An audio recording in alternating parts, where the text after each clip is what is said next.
Happy Monday, Jackie Broman here. Join Jackie at 10 a.m. on Mondays. The last 2 weeks I've talked about stamp duty. And stamp duty is a large amount of money, or potentially a large amount of money to factor in if you're doing certain land transfers, particularly in terms of succession planning. And so it's really important to look at when it's really important to move property, particularly between spouses, or 2 weeks ago I talked about farming families.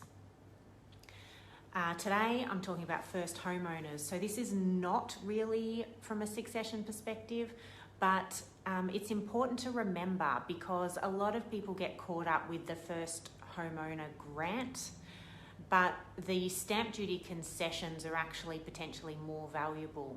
So there is still a grant in Victoria for first homeowners, $10,000, or if it's a regional residential property that they're going to live in, $20,000. So there's that bonus if someone is going to live regionally.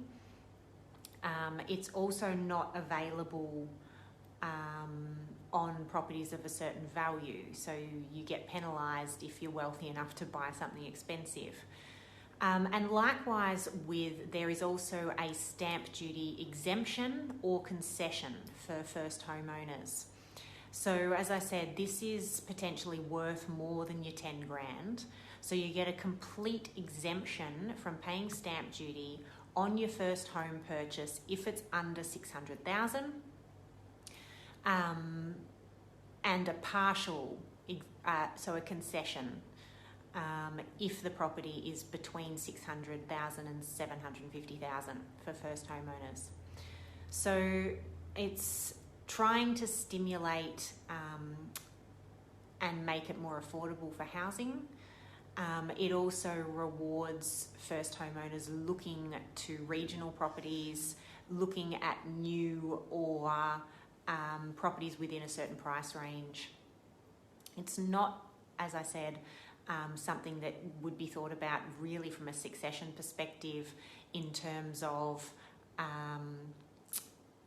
family farming or spousal transfers, which is what I spoke about for the last 2 weeks. So you can go back and have a look at those. The only thing to think of from a succession perspective for a first homeowner is the eligibility requirements. So if you're with a spouse who has owned property before, but you haven't, it then means that if you try and buy something together, you're not eligible.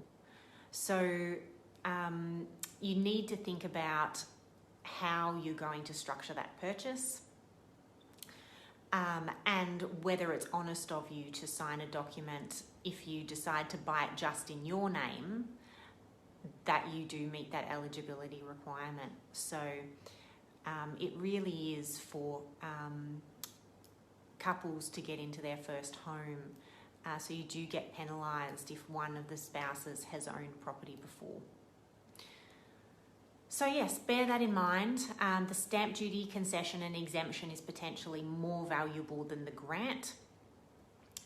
So keep that in mind when you're looking around for hopefully your regional property, because you get more bonus or more grant, and you're more likely to fit within the exemption category as well. So that is the third and final in this short series that I was doing on the 3 topics on stamp duty.